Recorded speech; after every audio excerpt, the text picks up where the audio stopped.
friend, it's Pixie. I'm glad you could join me. Today's topic is the inner critic versus constructive criticism, as you probably already know from the title. And as you will know from the thumbnail, I'm going to be doing a pretty bad painting of my inner critic. My inner critic's name is Sharon, and the reason I have designed an appearance for her and named her is actually from a tip I got from a therapist a while ago. That was with regards to anxiety, but the reason this can be helpful is because it creates distance and allows you to look a bit more logically and more detached on the statements the inner critic makes. Because I don't know about you, but Sharon can be pretty convincing when she says stuff like, "You're hopeless and you're never gonna get better. Why do you keep trying? You're so embarrassing," etc., etc., forever. But just the fact that I named her and see her as a kind of separate entity within myself makes it easier to see that this is not the truth. This is not the objective truth. It does happen that she accidentally stumbles upon something true, but I'll get to that in a second. So, I think the inner critic and constructive criticism are very linked. And the reason they are linked is because my way of dealing with Sharon is that when she says something, I take a step back and I ask one of two questions. The first question, is it constructive? If it is constructive, it will include some form of action. For example, Sharon can bitchily tell me, "Wow, you have a lot of anatomy practice to do." And while there's no reason for her to be so rude about it, that is true. And it includes a concrete step for me to take to improve in my art. So that's fine. But I find that almost always her so-called criticism is things like, "You're hopeless, you can't do this," and stuff like that. Like just plain statements that don't take me anywhere. And I have no use for that. Now, the other question, if she says something that's actually true, I might ask, okay, but is it relevant? Like, for example, she might say, "Look at this person. Their work is so much better than yours. That's embarrassing." And this is probably true, because my stuff is pretty bad.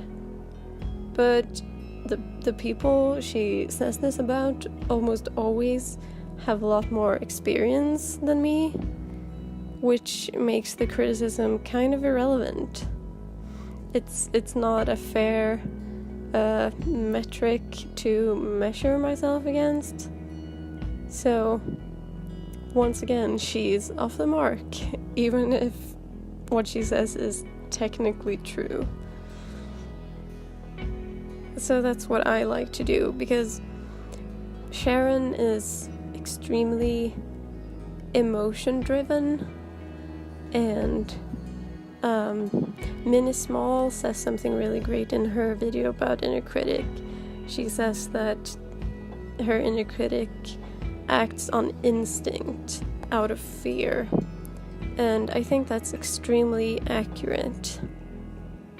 And that's why I find it most helpful to deal with her with like the cold hard facts. And maybe even more importantly, keep in mind my overall goal when it comes to creating. Like, my goal with art and writing isn't to never take risks and never fail. I mean, obviously I would prefer to never fail, but that isn't possible. My goal is to improve. And keeping that goal in mind kind of grounds me against the irrelevant criticism that Sharon might give me. Now, I'm a kind of insecure person, and I've spent a lot of time in my life thinking that the inner critic tells the truth, and then discovering that she doesn't, and kind of battling with okay, my perception of my work might not be accurate, and this complicates matters when I get constructive criticism from other people, because I have fought so hard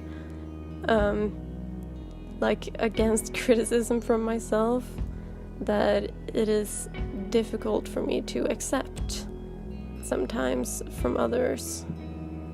Also because I am afraid of failure, and having someone point out a flaw in my work feels like a failure.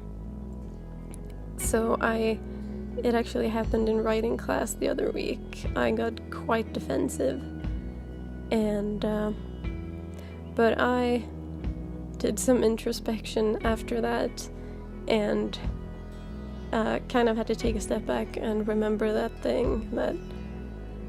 thing, which is I want to get better. I am not here to be safe and comfortable. I am here to learn.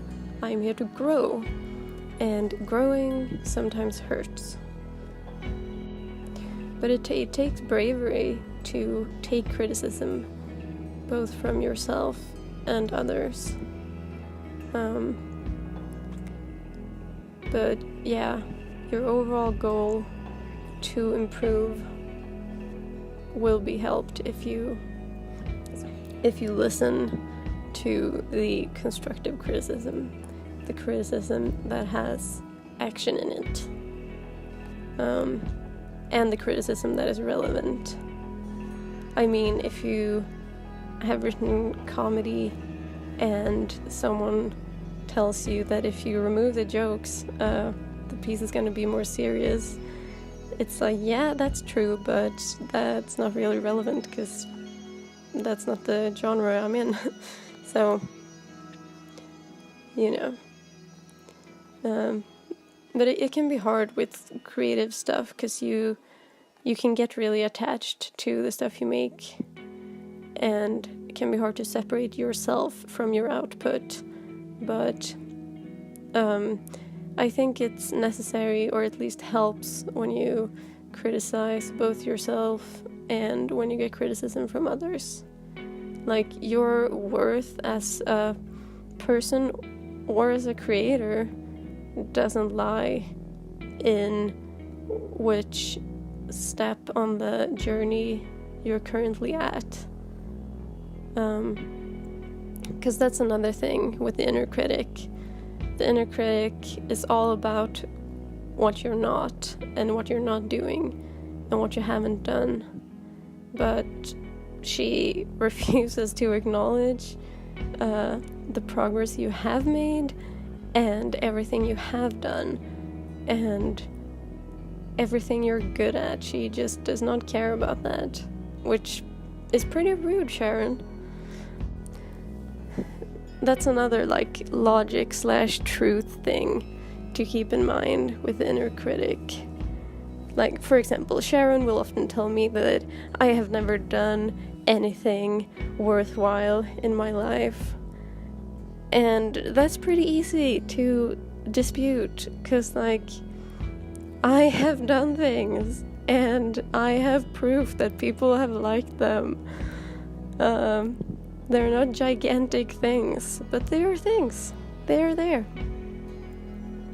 So, the cold hard facts and the goal to improve are my best ways to deal with all kinds of criticism. Speaking of criticism, if you have tips on watercolor technique, because I know I've made so many mistakes on this painting, feel free to let me know. I ask you to be gentle. But yeah, I have a lot of practicing to do, I know. I'm not even gonna point out the mistakes I myself can spot, because I know there are many. But you know, you can compare yourself to this and feel good about yourself. Sharon, of course, didn't want me to post this, but my goal with this channel is to encourage and help people feel like they're allowed to create. So I hope this video helped do that for you. If it did help, I would appreciate if you leave me a like, and if you want to subscribe, I post videos about writing and art every Saturday. So I hope I'll see you here again next week. Until then, take care of yourself, have fun, and make some stuff. Bye.